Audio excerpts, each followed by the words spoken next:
Shabbat Shalom everyone, I hope you're all well.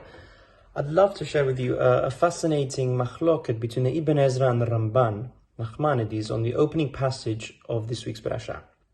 And it's for two reasons. Firstly, I think it reveals a fundamental difference in their methodological approaches to studying Chumash. And secondly, I think it contains within it a practical, important message for all of us in the Chabura specifically. It's not technical, but it's worth following inside if you have a Chumash nearby.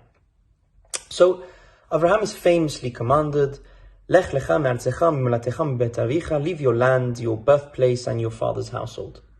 But anyone who recalls the end of last week's Parasha, Noach, Pasuk Lamed Aleph, we're told, Vayikach Terach et Avram beno, Terach takes his son Avram and his rest of his family, Vayetzeu itam me'ur Kasdim, and they leave Ur Kasdim, lalechet arza Canaan, to go to Canaan. Now, the Ibn Ezra is clearly bothered by this, because it appears that Abraham already left his country and birthplace, and is now based in Haran. So why is he being told now in Parashat Lekh, leave your land and birthplace? They just left, we were being told.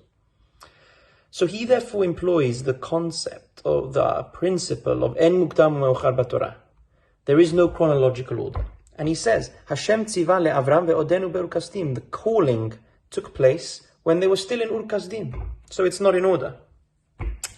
And he says later on, Ve'achar she'amar asher areka, gila lo hasod. The destination was revealed to him quite soon after. As it says, they were heading to Eretz Canaan. Now the Ramban is up in arms and he raises several objections. And I'll focus on two.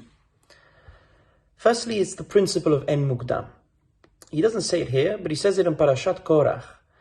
He has a problem with the fact that Ibn Ezra maintains that the entire rebellion and the whole incident took place after the Chet HaEgel, whereas the Ramban says no way. It took place, as it is in Bamidbar, after the Meraglim.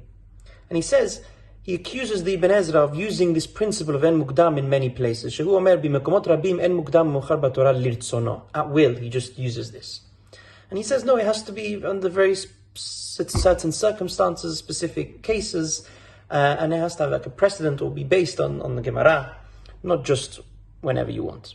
And the second one is textual.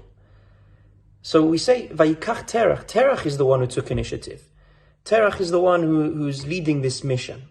And Abraham is merely tagging along, that's what it seems. But if Abraham is the one who was told, why is he not the main person taking everyone else?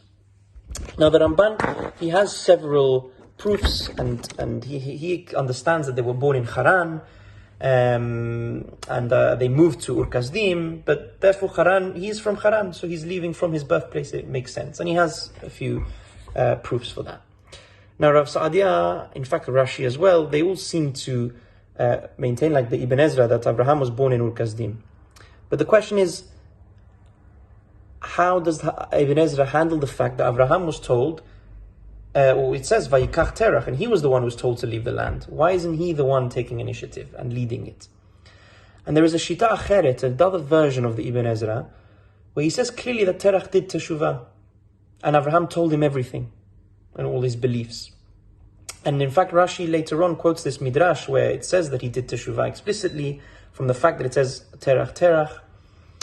But what the Ibn Ezra is in fact telling us is that it is not only that Terach did Teshuvah, but he led the mission, as you can say. He embraced Abraham's beliefs, his dreams of prosperity, the promises to him and his descendants.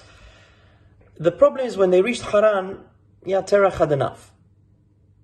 His enthusiasm died down. It was too hard to completely cut off his connection with his homeland, with his culture, with his background, and his birthplace. And it was at that point that Abraham understood it was time to leave Mi Bet Aviv, his father's house. Rashi makes this point. In fact, the Shadal, where you can actually find it on Sefaria, he also makes, Samuel David Luzato makes that particular point. And if you think I'm reading too much into the words of the Ibn Ezra, check out the Radak. He understands it in precisely the same manner, on the words of Vayikach Terach in that pasuk. And the Netziv in Ha'emek Davar says it, in fact, as well. He writes that Terach was the driving force. He was the one who sorted out the logistics. He was the one who he says, took the baggage. he was more desperate than Abraham to go to Canaan. So I think for all of us involved in the Chabura, the message is clear. Like Terach, everyone is excited when there's new opportunities, when they start new projects and initiatives. But naturally that excitement fades. And sometimes you end up staying in Haran and never getting to Canaan. What was special about Abraham is that he could maintain that enthusiasm. And to achieve success, it only comes through perseverance, dedication, commitment, persistent enthusiasm. And it is only then, like Abraham, that one can reach the promised land and achieve great things. So I think that's something we can take with us. I'm wishing you all a joyful and meaningful Shabbat Shalom.